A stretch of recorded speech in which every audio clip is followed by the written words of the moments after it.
పెద్దలందరూ కూడా తెలుసుకున్నాం, ఉపన్యాసాలు ఇస్తా ఉన్నారు.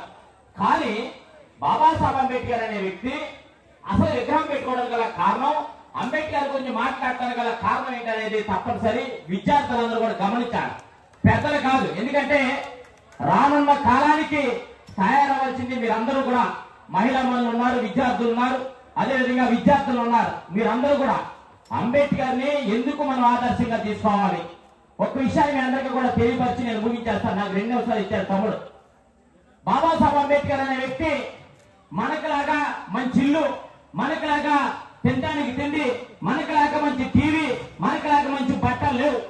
అంబేద్కర్ అనే వ్యక్తి తినడానికి తిండి లేక, సరైనటువంటి బట్టలు లేక, బాబాసాహెబ్ అంబేద్కర్ అనే వ్యక్తి అనేక అవమానాలకు గురై, అనేక ఇబ్బందులకు గురై, చదువుకోవటానికి ఇబ్బందిగా ఉన్నటువంటి పరిస్థితి, కిరాయిపుడి పెట్టుకుని చిన్న దీపం దగ్గర చదువుకుని ఒక చొక్కాయి ఒక నిక్కర్ తోటి మళ్ళా బడికి వెళ్ళిన తర్వాత సాయంత్రం వచ్చి ఆ నిక్కరు ఆ చొక్కాయి ఉతుక్కుని మళ్ళీ ఆరేసుకుని మళ్ళా పొద్దునే బడికి వెళ్ళే పరిస్థితి.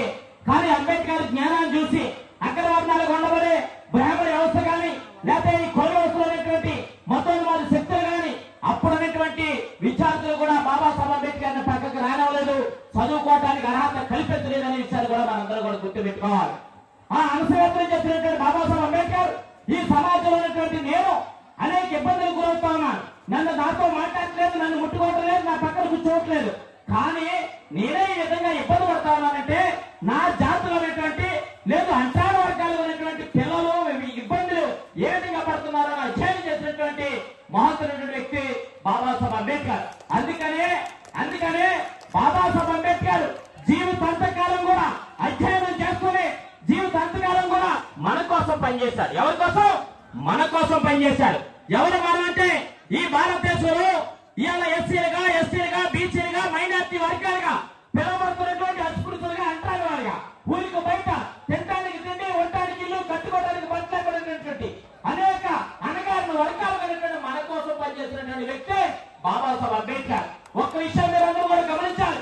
బాబాసాహెబ్ అంబేద్కర్ అనేక అవమానాలకు గురైతే ఆ అవమానానికి వచ్చిన తర్వాత ఒక మీటింగ్ జరగడం జరిగింది. ఎందుకంటే ఆ మీటింగ్ లో భారతదేశం నుంచి స్వతంత్రం కావాలని చెప్పి గాంధీ, మహమ్మద్ జిన్నా ఏమో పాకిస్తాన్ కావాలని మహమ్మద్ జిన్నా, భారతదేశం ఉండబడి ఇవాళ అంతరాల వర్గాల నుంచి బాబాసాహెబ్ అంబేద్కర్ వెళ్ళడం జరిగింది.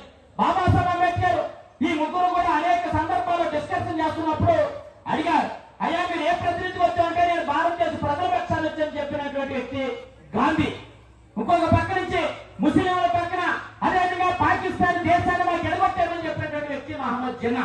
బాబాసాహెబ్ అంబేద్కర్ అడిగితే ఈ భారతదేశంలో ఎవరైతే అంతరాల వర్గాలుగా, ఎవరైతే కూడికి గుడ్డకి దూరంగా ఉన్నటువంటి, విద్యకు దూరంగా ఉన్నటువంటి వ్యక్తుల ద్వారా ఆ ప్రతినిధికి వచ్చినటువంటి వ్యక్తి అని చెప్పినటువంటి వ్యక్తి బాబాసాహెబ్ అంబేద్కర్. ఆనాడు బాబాసాహెబ్ అంబేద్కర్ మన కోసం అక్కడ పశ్చిమ చేస్తూ ఆనాడు ఒక పక్కన బాబాసాహెబ్ అంబేద్కర్ మనకు రిజర్వేషన్లు కావాలి, మా హక్కులు కావాలి, మేము చదువుకోవటానికి విద్య లేదని చెప్పి ఆ రోజున మాట్లాడుతూ ఉంటే గాంధీ అంటాడు, అందరూ సమానమేనండి, అందరూ సమానంగానే ఉన్నామండి, మా దేశం అలాంటిది లేదని చెప్పినటువంటి పరిస్థితి. ఇంకో పక్కన మహమ్మద్ జిన్నా ఇవన్నీ మా గొడవలు ఎందుకంటే మాకు ఎడగొట్టేది మేము వెళ్ళిపోతామని చెప్పే పరిస్థితి. ఈ లోపనే వాడు పియ్య ఒక లెటర్ పెట్టుకొచ్చి ఇస్తాడు, అయ్యా నీ ఇంటి దగ్గర ఉన్నటువంటి నీ కొడుకు చచ్చిపోయాడని చెప్పినటువంటి సందర్భం రాడుంది. అప్పుడు అంబేద్కర్ అడుగుతాడు, నా కొడుకు చచ్చిపోయాడా అని. చచ్చిపోయాడు సార్ అంటే అప్పుడు ఒకే మాట మాట్లాడతాడు, సరే ఇంటికి వెళ్తే నా కొడుకు అంత్యక్రియలు చేసుకోవడానికి తప్ప నాకు రెండో అవకాశం లేదు, చచ్చిపోయినటువంటి వ్యక్తిని మళ్ళా నేను తీసుకురాలేను, కానీ నేను ఈ సమావేశం నుంచి కనుక బయటికి వెళ్ళిపోతే ఈ భారతదేశంలో ఉండబడే నా జాతి నశించిపోతుందని చెప్పినటువంటి వ్యక్తి బాబాసాహెబ్ అంబేద్కర్. ఆ వ్యక్తుల కోసం మనం పనిచేస్తామా, లేకపోతే తీర్మానాలు పెట్టుకుని, లేకపోతే సిగ్గులు మటలు తినేసి ఇలా సైలెంట్ ఇప్పి మన పిల్లల్ని వ్యసనాలకు దూరం చేస్తామా? ఆలోచించుకోవాల్సిన పరిస్థితి ఉందనే విషయాన్ని మీ అందరికీ కూడా తెలియపరుస్తామా. తల్లిదండ్రులకి కూడా చేతులు జోడించి మనం చేస్తా ఉన్నా. అంబేద్కర్ జయంతి సందర్భంగా ఎవరు కూడా వివాదానికి వెళ్ళొద్దు.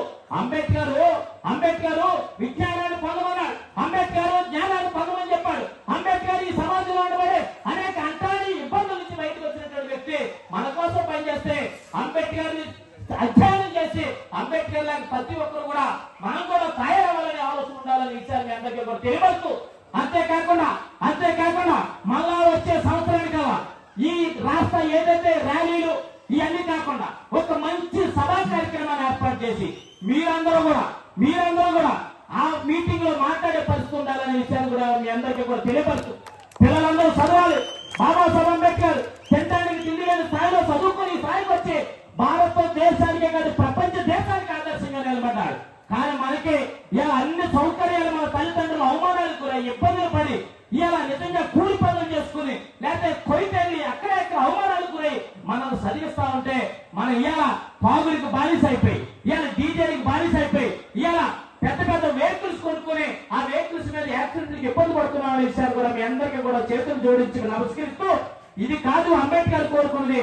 మీరందరూ కూడా మేధావులుగా విద్యావంతులుగా చదివి ఈ గ్రామం నుంచి 2-3 ఐఏఎస్లు ఐపీఎస్లు పోలీస్ డిపార్ట్మెంట్ వస్తే అది నిజమైనటువంటి పూలే అంబేద్కర్ భావచాలనే విషయాలు కూడా మీ అందరికీ కూడా ఈ సమయంగా తెలియపరుస్తూ ఈ చక్కటి ఏర్పాటు చేసినటువంటి మీ అందరికీ కూడా హృదయపూర్వకంగా పేరు పేరున అభినందనలు ధన్యవాదాలు కృతజ్ఞతలు తెలియజేస్తూ జై